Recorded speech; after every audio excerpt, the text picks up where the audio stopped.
In ultra-endurance, dehydration is merely uncomfortable, but overdrinking is the primary cause of race-ending medical emergencies and DNFs. Most amateur runners fear dehydration, but the real physiological threat in an ultra is exercise-associated hyponatremia.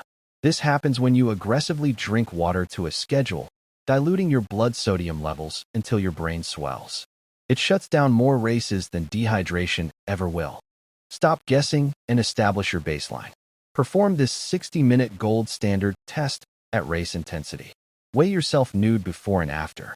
Your sweat rate is your weight loss plus any fluids you consumed during the run. This number is your biological ceiling. Here is the twist where most plans fail. Sodium loss is genetic, not trainable. While sweat volume is similar among runners, sodium concentration varies wildly, from 400 milligrams to over 2,000 milligrams per liter. If you are a salty sweater, replacing fluids with plain water, you are accelerating towards a DNF. Without a lab test, look for these markers: white crust on your tech tee, stinging eyes, or feeling faint when standing up quickly post-run.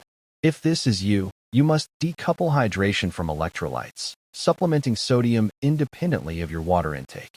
Now for the protocol. Never try to replace 100% of your sweat loss. That requires a gastric emptying rate your stomach can't handle while running. Aim for 70 to 80% of your tested sweat rate as a safety cap, and drink to thirst underneath that limit. At the 2016 Western States 100, the top 10 finishers dehydrated by over 5% of their body weight. They didn't slow down. The lesson?